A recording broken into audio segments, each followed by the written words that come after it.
শুভ সকাল আমার প্রিয় বন্ধুরা, আশা করি তোমরা প্রত্যেকে যে যেখানে আছো ঈশ্বরের কৃপায় ভালোই আছো। আমিও কিন্তু বেশ আছি।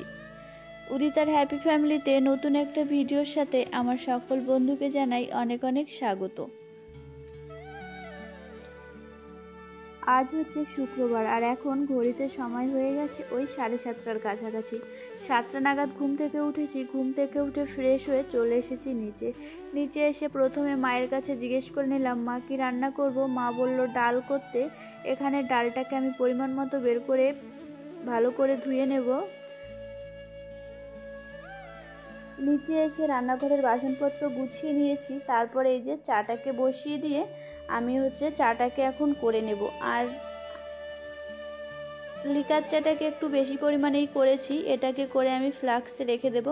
আমাদের বাড়ির প্রত্যেকেই কিন্তু চা খায়, তবে এক একজন এক এক টাইমে ঘুম থেকে ওঠে, তো বারবার তো আর চা করা সম্ভব নয়, যেহেতু রান্নাবান্নার চাপ থাকে, তাই একবারেই চাটা করে ফ্লাক্সে রেখে দেওয়া হয়।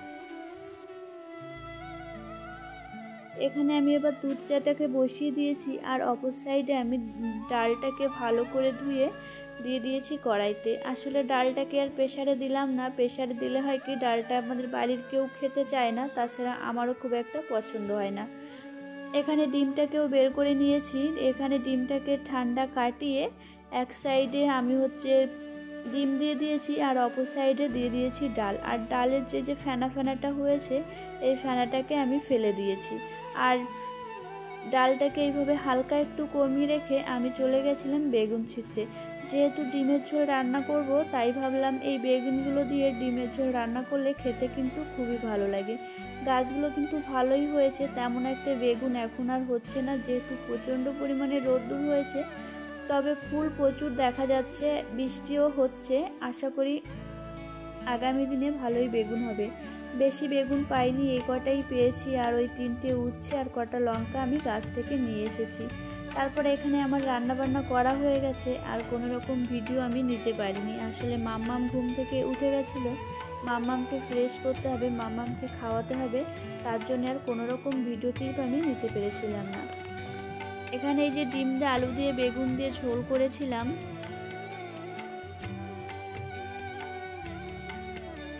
আর এখানে এই যে মাম্মাম আর মাম্মামের ভাইয়ের জন্য দুটো আমি সিদ্ধ ডিম রেখে দিয়েছিলাম, যেহেতু ওরা ঝাল খেতে পারবে না তার জন্যে।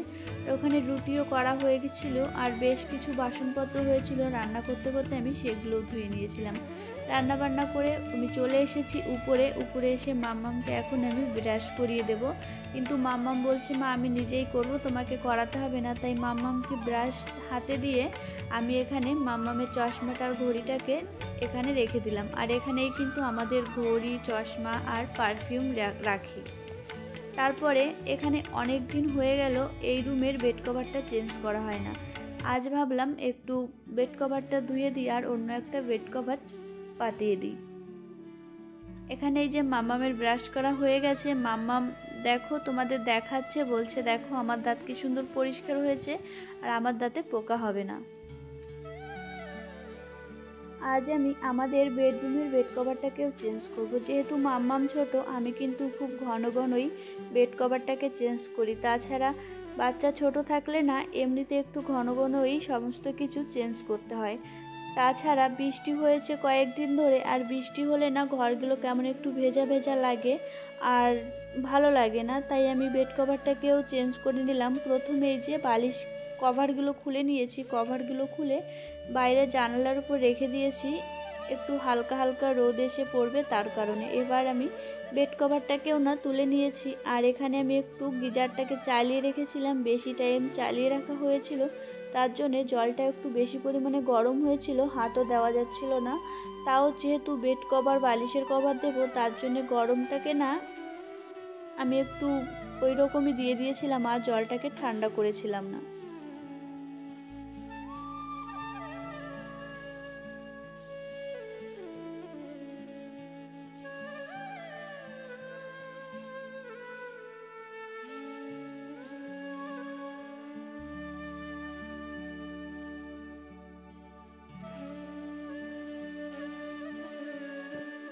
স্নান করে আবার চলে এসেছি। এখানে এই যে নিচে থেকে মাম্মামের দুধ নিয়ে চলে এসেছি। আসলে মাম্মামকে না আজ আমার সকালের খাবারটা খাওয়াতে লেট হয়ে গেছিলো। আমি মাম্মামকে সকালের খাবারটা মানে দুধটা 9টার মধ্যে খাওয়াই। আজ খাওয়াতে খাওয়াতে আমার 10টা বেজে গেছিলো, তাই আর দুধটা খাইয়েছিলাম না। যেহেতু আমার ভাত রান্না হয়ে গেছিলো, ভাতই খাইয়েছিলাম। আর এখন বেজে গেছে 12টা। স্নান টান করে চলে এসেছি, মাম্মামকেও স্নান করিয়ে দিয়েছি। আর দুধটা এনে আমি ঘরে রেখে দিয়েছি ঠান্ডা হবার জন্য। এই সুযোগে আমি আমার বেড কভারটাকে পেতে নেব। আবার মাম্মামকেও ঘুম পাড়াতে হবে, লেট হয়ে যাচ্ছে। তার জন্য আমি আগে বিছানার চাদরটা ভালো করে পেতে নেব। আমি শুধু বেড কভারটাই পেতেছিলাম, আর বালিশের কভারগুলো কিন্তু কিছুই আমার ভরা হয়েছিল না।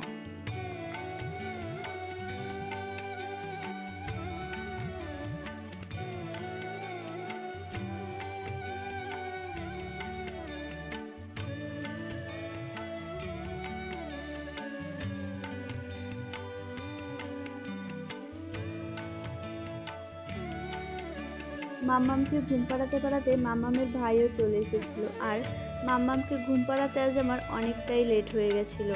তারপরে আবার ভিডিওটা এডিটিং করে আপলোড করতে করতে আরও অনেকটাই লেট হয়ে গেছিলো। তাই আমার আর এই জামা কাপড়গুলো মেলা হয়েছিল না। এই জামা কাপড়গুলো মেলতে মেলতে বেজে গেছিলো আমার প্রায় 2:30।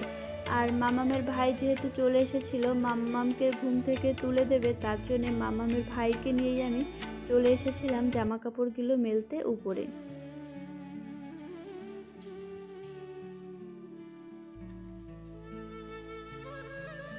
আজ আমি জামা কাপড়গুলো রুমের ভেতরেই মেললাম, কেননা বাইরের দিকটাতে যদি জামা কাপড়গুলো মেলা হয় সেখানে বৃষ্টি হলে জামা কাপড়গুলো ভিজে যায়। আর এখানে এই যে দুপুরে খাওয়া দাওয়া করে চলে এসেছি, এখন বেজে গেছে প্রায় 4টে। দেখলাম প্রচণ্ড পরিমাণে মেঘ করেছে, আর দেখতেও আমার ভীষণ ভালো লাগছিল। তাই ভাবলাম এখানে বসেই কোনো একটা কিছু করা যাক। মাম্মাম কিন্তু তখনও ঘুম থেকে ওঠেনি। আর যেহেতু আমার ঘরে বোতলগুলোতে জল নেই, ভাবলাম দেখি কি আর করবো, বোতলগুলোতে জলই ভরি।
আজ যেহেতু মাম্মাম অনেকটা লেট করে ঘুম থেকে উঠেছে, তার জন্য কিন্তু মাম্মামের দুপুরের খাওয়া দাওয়া করতেই অনেকটাই লেট হয়ে গেছে। মাম্মামকে দুপুরের খাওয়া দাওয়া করিয়েছি, তারপর মাম্মাম একটু খেলাধুলা করলো, মাম্মামকে একটু বই পড়িয়েছি। আর মাম্মাম কিন্তু আমি প্রতিদিন সকালবেলা না হলেও প্রতিদিন সন্ধ্যাবেলা চেষ্টা করি 1 ঘন্টা বা 1 ঘন্টা 15 মিনিট বই নিয়ে পড়ানোর। তবে মাম্মাম এখন একটু একটু লিখতে শিখেছে, যেহেতু মাম্মামের স্কুলে দেওয়া হয়েছে। মাম্মাম তো লিখতে পারতো না, মাম্মামের 3 বছর পরে গিয়ে মাম্মামের হাতে খড়ি দেওয়া হয়েছে। তাই মাম্মাম কিন্তু লিখতেও অনেকটা পরেই শিখেছে, তবে এখন অনেকটাই পারে। আর এখন বেজে গেছে প্রায় 8:30। যেহেতু মাম্মাম একটু লেট করে খেয়েছে, এখন আর মাম্মাম ভাত খাবে না। তাই ভাবলাম আমার ঘরে তো অনেক কাজকর্ম এখনও পড়ে রয়েছে, মাম্মাম টিভি দেখছে, আমি এই সুযোগে আমার কাজকর্মগুলো করে নিই।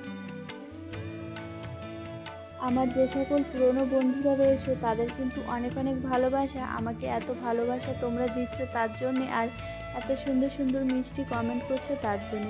আর যে সকল বন্ধুরা এখনও আমার চ্যানেলটিকে সাবস্ক্রাইব করোনি তাদের কাছে আমার অনুরোধ রইল, তোমরা প্লিজ আমার চ্যানেলটিকে সাবস্ক্রাইব করে আমার পরিবারের একজন হও, আর আমাকে একটা ছোট্ট কমেন্ট করে দিয়ে যাও। সেই কমেন্টের ভিত্তিতেই আমি কিন্তু তোমাদের কাছে পৌঁছে যাব।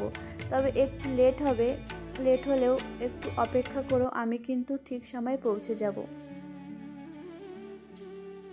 এই রুমের এই খাটটাকে তেমন একটা প্রয়োজন কিন্তু আমার হয় না, ওই যে তবুও সুন্দর পরিপাটি করে গুছিয়ে রাখলে জিনিসটা দেখতে ভালো লাগে, তার জন্যেই সুন্দর করে গুছিয়ে রাখি। যাই হোক আমার প্রিয় বন্ধুরা, আমার আজকের ভিডিওটা কেমন লাগলো অবশ্যই কিন্তু তোমরা কমেন্ট বক্সে কমেন্ট করে জানাতে ভুলো না। ভালো লাগলেও বলো, খারাপ লাগলেও বলো, আমি কিছুই মনে করব না। খারাপটা আমি চেষ্টা করব পরবর্তীতে শুধরে নেবার, আর ভালো লাগলেও অবশ্যই তোমরা কমেন্ট করে জানিয়ে দিও। এখানে এই রুমটাকে আমি সুন্দর করে গুছিয়ে নিয়েছি, আর এই রুমটাকেও না একবারে বালিশের কভার ভরে আমি সুন্দর করে ঝেড়ে ঝুড়ে নিয়েছি, যাতে কি না আমার পরে আর পরিষ্কার করে মানে শোয়ার সময় পরিষ্কার করতে না হয়। এখানে যে আলনাটাকেও সুন্দর করে গুছিয়ে নিয়েছি, আর এই ঘরটাকে তো আমি সুন্দর করে গুছিয়ে নিয়েছি। কতক্ষণ থাকবে জানি না, তবে আপাতত তো এখানেই আমি সুন্দর করে গুছিয়ে রাখলাম। আর এখানে এই যে আমি ভিডিওটা এখানেই শেষ করব, আর বেশি বড় করব না। আমার প্রিয় বন্ধুরা, তোমরা যে যেখানে থেকো ভালো থেকো, সাবধানে থেকো, সুস্থ থেকো এবং আমাদের এইভাবেই ভালোবাসা দিতে থেকো।